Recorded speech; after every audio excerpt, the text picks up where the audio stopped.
Hello hello and नमस्ते। Welcome to Bharat व्याख्या। यहाँ हम भारत और दुनिया के बड़े बड़े जियोपॉलिटिकल इवेंट्स पर डिस्कशन करेंगे, सीखेंगे और क्योंकि जियोपॉलिटिक्स आसान नहीं है, हम इसे ब्रेक डाउन करेंगे सीधे और साफ शब्दों में। दोस्तों, दुनिया हर रोज बदल रही है और वर्ल्ड ऑर्डर अब यूनिपोलर से मल्टीपोलर हो रहा है। और डोनाल्ड ट्रंप के आने से तो जियोपॉलिटिक्स एक थ्रिलर वेब सीरीज से कम नहीं। अगर आप भी ऐसा सोचते हो तो कमेंट्स में ज़रूर बताना। आज का टॉपिक एक ऐसे व्यक्ति के लिए है जो जियोपॉलिटिक्स क्लोजली फॉलो करता है। भारत का रोल इवॉल्विंग है और हम एक इम्पॉर्टेंट प्लेयर बन रहे हैं। लेकिन हम एक प्लेयर है या एक इमर्जिंग ग्लोबल लीडर? चलो देखते हैं। The world is shifting, power is changing hands and new alliances are being formed every day. In this dynamic environment, where does India stand? एक ग्लोबल सुपर पावर बनने के लिए भारत को क्या चाहिए? अगर आपको एक चीज चूज करनी हो तो आप क्या करोगे? सबसे स्ट्रॉन्ग मिलिट्री, इकोनॉमी या डिप्लोमेसी जो भारत को सुपर पावर बनाने में सबसे ज़्यादा मदद करेगी? तो क्या चूज करोगे? कमेंट्स में मुझे बताइए। भारत एक फाइन लाइन पर चल रहा है, लेकिन क्या ये तेजी से चल रहा है? चलिए देखते हैं इस चेंजिंग वर्ल्ड ऑर्डर में भारत का अभी तक का स्टैंड क्या है और आगे हमें कहाँ इंप्रूवमेंट करने की ज़रूरत है। दोस्तों, अभी तक तो भारत एक बैलेंस्ड अप्रोच रख रहा है। यूएस, रशिया और चाइना के साथ। यूएस के साथ टेक और ट्रेड, रशिया के साथ डिफेंस और एनर्जी डील्स, चाइना से इंपोर्ट्स चल ही रहे हैं हमारे। कोविड के दौरान भारत ने यूएस के प्रेशर के बावजूद रशिया से सस्ता तेल खरीदा। इस पॉलिसी को स्ट्रेटेजिक ऑटोनॉमी कहते हैं, जिसमें भारत अपने इंटरेस्ट्स सेफगार्ड करता है बिना किसी की साइड लिए। ये वही मोमेंट था जब भारत ने वर्ल्ड को दिखाया था हम किसी के प्रेशर में आने वाले नहीं हैं। Just like when we tested nuclear weapons in 1998 despite global sanctions.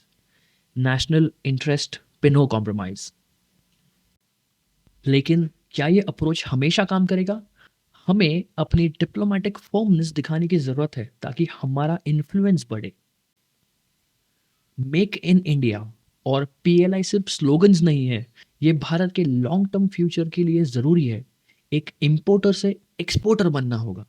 Defence exports तो हमारे बढ़ ही रहे हैं, लेकिन हमें और तेज चलना होगा। एक्सेलरेटर दबाने का टाइम आ गया है। चाइना से बाहर निकल रही एमएनसीज को अट्रैक्ट करने का ये सही वक्त है। अगर भारत नेक्स्ट मैन्युफैक्चरिंग हब बन सका तो सिर्फ जीडीपी नहीं बढ़ेगी बल्कि हमारी बार्गेनिंग पावर भी। लेकिन इसके लिए इन्वेस्टमेंट पॉलिसीज और इंफ्रास्ट्रक्चर को बेहतर करना होगा। यूएस और यूरोप के प्रेशर के बावजूद भारत ने रशिया से ऑयल लेना बंद नहीं किया, बल्कि बढ़ा दिया। सस्ता तेल भारत को इन्फ्लेशन कंट्रोल करने में मदद करता है, जो आज वेस्टर्न कंट्रीज के लिए एक नाइटमेयर बन चुका है। हमें रिन्यूएबल एनर्जी और एनर्जी इंडिपेंडेंस पर फोकस करना होगा। जब तक हम खुद को सेल्फ सफिशिएंट नहीं बनाएंगे, तब तक ग्लोबल पॉलिसीज पर हमारी स्ट्रॉन्ग पोजिशनिंग नहीं होगी। आपको क्या लगता है, क्या भारत ने उस वक्त सबके खिलाफ जाकर रशिया से ऑयल खरीदने का एक अच्छा काम किया, या वो आगे जाके हमारे लिए एक प्रॉब्लम बन सकती है? कमेंट्स में मुझे ज़रूर बताइए। फर्स्ट टर्म में उनके फॉरेन ट्रिप्स के लिए उन्हें काफ़ी ट्रोल किया गया, लेकिन आज वही ट्रिप्स भारत को ग्लोबल पोजिशनिंग में मदद कर रही है। भारत ग्लोबल साउथ का एक इम्पॉर्टेंट लीडर बन के उभर आया है। छोटी डेवलपिंग कंट्रीज को मदद देना, उनके ज़रूरत में टाइमली इंटरवेंशन करना और डिप्लोमेटिक स्ट्रेंथ दिखाना, ये सब भारत को एक मेजर ग्लोबल प्लेयर बना रहा है। आज अगर भारत मिडिल ईस्ट का एक की प्लेयर है, तो ये उस ग्राउंड वर्क का नतीजा है जो मोदी जी ने पहले ही कर दिया था। आपको याद है जब यूएई में एक हिंदू मंदिर बनने की परमिशन मिली थी? ये सब फॉरेन रिलेशंस का ही इम्पैक्ट है। अफगानिस्तान जैसे कंट्रीज में इन्वेस्टमेंट्स करके भारत अपनी प्रेजेंस और क्रेडिबिलिटी बढ़ा रहा है। चाइना और पाकिस्तान के साथ हमारे रिलेशंस अनप्रेडिक्टेबल है। आज शांति, कल टेंशन। ये वो एक टॉक्सिक रिलेशनशिप जैसी है, कभी दोस्ती कभी दुश्मनी। लेकिन भारत डिफेंस प्रोडक्शन और मिलिट्री मॉडर्नाइजेशन पर हेविली इन्वेस्ट कर रहा है।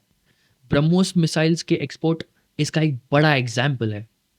Joint military exercises, quad alliance जिसमें यूएस, जापान और ऑस्ट्रेलिया है, और बाकी कई स्ट्रेटेजिक पार्टनरशिप्स से भारत इंडो पैसिफिक में अपना दबदबा बना रहा है।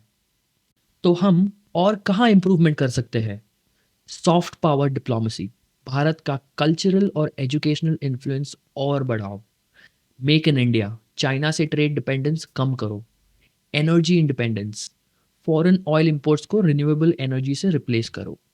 Stronger neighbourhood ties, technology leadership, AI, semiconductors और स्पेस में इन्वेस्टमेंट बढ़ाओ। एक असर्टिव ग्लोबल स्टैंड, अब न्यूट्रल स्टैंड के बजाय ग्लोबल इश्यूज पर एक फर्म और डिसाइसिव पोजीशन लो। भारत अब एक पैसिव प्लेयर नहीं है, हम अपना रास्ता बना रहे हैं, स्मार्टली ग्लोबल पावर इक्वेशंस में अपनी जगह ले रहे हैं। आज भारत एक साइलेंट वॉरियर है, लेकिन सुपर पावर बनने के लिए सिर्फ वॉरियर होना काफ़ी नहीं, किंग बनना पड़ता है। क्या हम तैयार हैं?